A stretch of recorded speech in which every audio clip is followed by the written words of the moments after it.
हमारे साथ telephone line पर मौजूद हैं सीनियर तज्जियाकार सलमान गनी साहब। सर, बहुत शुक्रिया आपके कीमती वक्त का। सलमान साहब, बताइएगा क्या कहेंगे आज के जलसे के बारे में? देखें, ये एक जो है ये गैर मामूली जलसा है। एक्सपेक्ट नहीं किया जा रहा था कि 16 माह की हुकूमती अदम कारकर्दगी के बावजूद पाकिस्तान मुस्लिम लीग नून मीनार पाकिस्तान के तारीख़ी मुकाम पर कोई बड़ा जलसा कर पाएगी। जलसा हर हवाले से कामयाब था, भरपूर था, जज्बा भी था। मतलब ये कि उनकी तंजीमों ने मेहनत की थी और इसमें बड़ा किरदार जो है वो शहबाज शरीफ साहब का है, मरीम नवाज साहिबा का है। लेकिन देखना यह है कि एक बड़ा जलसा करने के बाद जो खिताब किया है नवाज शरीफ साहब ने, क्या ये टेम्पो बरकरार रह पाएगा?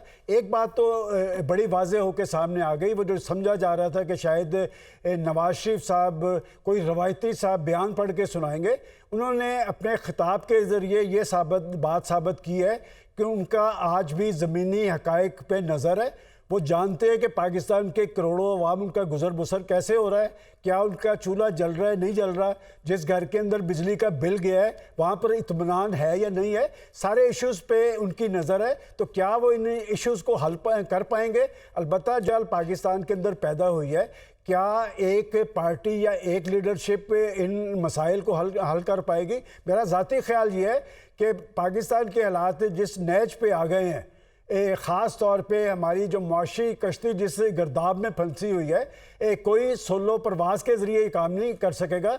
तो नवाज शरीफ साहब को एक बड़ा किरदार अदा करना चाहिए। माजी में भी वो PTI की लीडरशिप समेत बड़े इशूज़ पे, CPEC के इशू पे, दहशत गर्दी के इशू पे, APS के वाक़े के इशू पे सबको लेके बैठते रहे हैं, राह तजवीज़ करते रहे हैं, नेशनल एक्शन प्लान बना था। तो आज पाकिस्तान की कश्ती को गर्दाब से निकालने में वो एक बड़ा किरदार अदा करे। और वो जो बात की जाती है कि जी पाकिस्तान के अंदर तनाव है, टकराव है, महाजराई है, इल्ज़ाम तराशी है, मेरा ख्याल इससे आगे की तरफ बढ़ना चाहिए और पाकिस्तान के सियासतदानों को एक कदम पीछे करते हुए पाकिस्तान के मुफादात को आगे रखे, तो यकीनन इसमें से कोई ना कोई सियासी राह ज़रूर निकलेगी।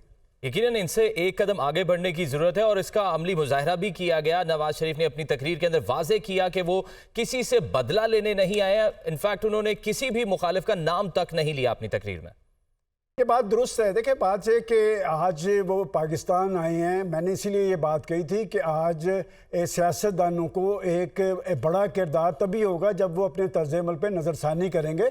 ये पाकिस्तान जमहूरी जद्दोजहद के नतीजे में बना था और पाकिस्तान के अंदर इस्तेहकाम भी तब आएगा जब पाकिस्तान के अंदर जमहूरियत और सियासत मजबूत होगी।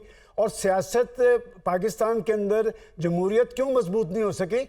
इसलिए कि जमहूरियत डिलीवर करती नज़र नहीं आती। पाकिस्तान के अंदर मुंतखब हुकूमतें कायम होती हैं, अयाशियों का सिलसिला तो नज़र आता है, लेकिन उस जमहूरियत के समरात आम आदमी को नहीं मिलते। दुनिया के अंदर जहाँ पर मजबूत जमहूरियतें कायम हैं, वहाँ पर उनके इक़दामात, उनकी तरजीहात, वहाँ पर आम आदमी है, वो आम आदमी की हालत ज़ार में बेहतरी के लिए इक़दाम करते हैं, वहाँ पर गवर्नेंस को यकीनी बनाते हैं और वहाँ पर कानून और आइन की बालादस्ती कायम होती है। वहाँ पर कोई शख्स रियासत से बालातर नहीं होता। तो मैं समझता हूँ कि ये लोग हुकूमतों में रहे हैं और आगे भी जो चीज़ नज़र आ रही है कि पाकिस्तान के अंदर इंतखाबात होंगे, इंतखाबात के नतीजे में मुंतखब हुकूमत बनेगी।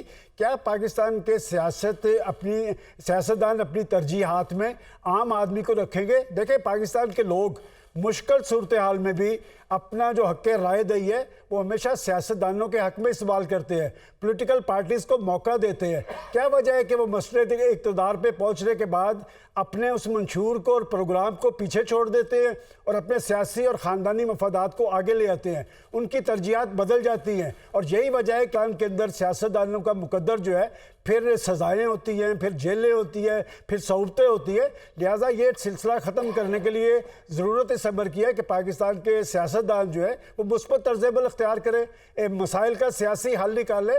और ये सब कुछ डायलॉग के साथ मशरूत है। ये पाकिस्तान के अंदर कैसी जमहूरियत है जिसमें डेडलॉक है, जिसमें सियासतदान एक दूसरे का मुंह देखने के लिए तैयार नहीं है, जिसमें इल्ज़ाम तराशी हैं, जिसमें गाली गलोच है?